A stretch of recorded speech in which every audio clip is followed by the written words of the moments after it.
Hi yogis, welcome to my YouTube channel, and today we're talking about Virabhadrasana A or Warrior A, which is a pose that features a few times in our Sun Salutation B, as well as in the little vinyasa flow sequence that we do to transition from standing to seated poses. And the reason I like this pose so much is because it provides us with a really great opportunity to stretch into the front of the hips, the hip flexors, especially the psoas and the quadriceps muscles.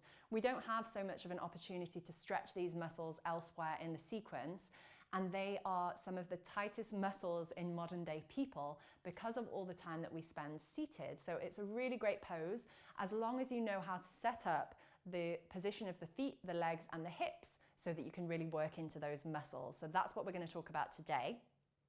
If you're going to practice with me, then come up to standing on your mat and we'll come straight into the pose from here. So let's just take the feet nice and wide and raise the arms. You should maybe have the ankles roughly under the wrists for this one, but you can adjust your position as we go through this posture depending on your proportions.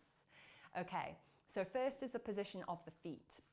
For Virabhadrasana A, we're going to turn the right foot all the way to the back of the mat. So swipe it out 90 degrees and then turn your back foot into 45 degrees. So can you see that? My back foot is at 45 degrees, right foot is at 90 degrees. And what we're aiming for here is to start to bend the right knee and bring the ankle directly above, the knee directly above the ankle, working towards getting this thigh parallel with the mat.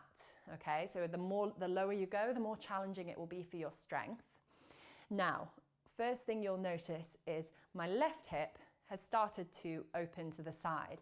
In this position, you're not getting any stretch really into the front of this hip, which is what we want in Virabhadrasana A. So what you've really got to try to do is internally rotate this hip, this thigh bone, and maybe even turn the back foot in a bit more until you're pretty much square. You'll never reach all the way to a square position, but to a point where you can feel the stretch on the front of this hip. Okay, once you've found that, make sure your lower belly is switched on. So rather than just letting the bum stick out and letting go of the abdominals, you want to keep this zipped on because it will help you to stretch into that muscle.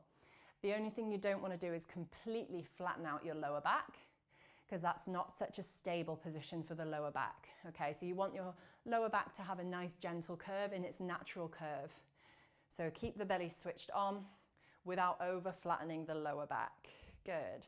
Strong legs. Now we're going to start to lift the spine away from the pelvis, reach the chest forwards and up, and then reach the arms up to the ceiling. Gaze up to the thumbs, and then we stay here for 5 breaths. So try to really tilt the chest forward and up. Heart reaches up to the ceiling, and then straighten your right leg.